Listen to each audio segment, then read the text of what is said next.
You may proceed. Thank you, Mr. Speaker.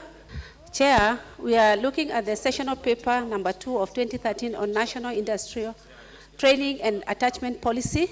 The training and industrial training and attachment in Kenya are conducted without a national sessional paper, and all the trainings are administered under policy guidelines contained in various government documents and administrative circulars that are issued by different institutions and agencies. So I propose and ask Honorable Engineer Kobado of Uriri to second me. Thank you. Thank you very much, Mr. Speaker. Mr. Speaker, I rise to second this particular sessional paper.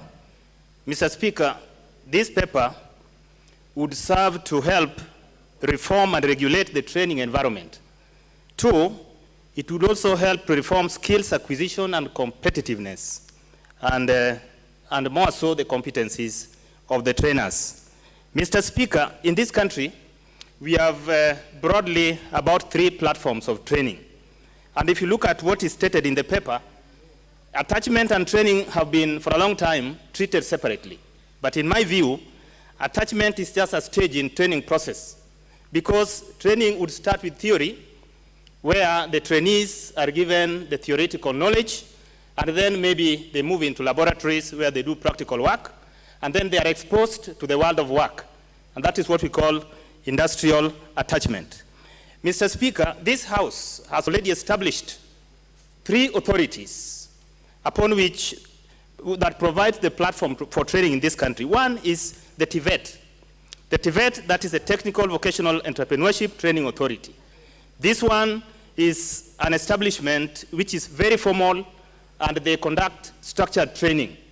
Then we also have NITA, the National Industrial Training Authority, established also by an act of parliament, where we have quite a bit of formal and largely unstructured training. Here is where we talk about attachments, we talk about internships, we talk about apprenticeships. And then thirdly, we also have the MSEA, that is Micro and Small Enterprise Authority, which is also established by an act of parliament.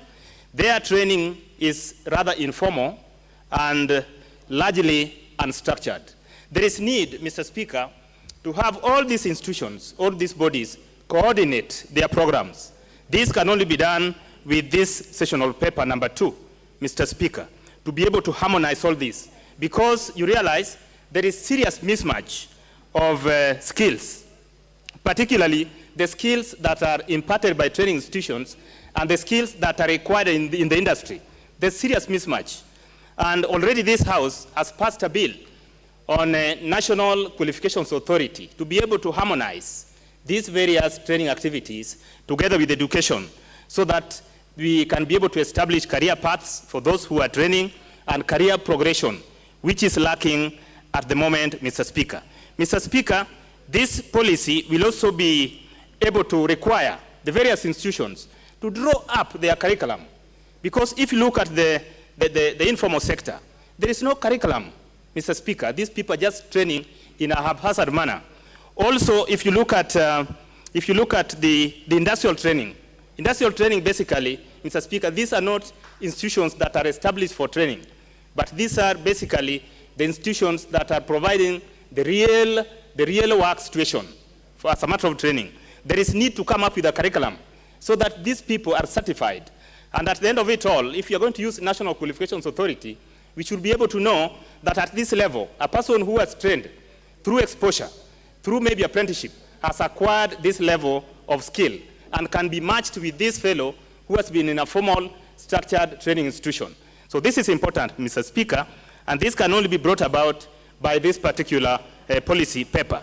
Mr. Speaker, we require a paradigm shift in the training environment so that the thinking must shift from training for employment to training for employability, because we are also trying to internationalize training so that those who train in this country ultimately can be exported to the neighboring countries. We can even export the human resource, Mr. Speaker, to the developed world.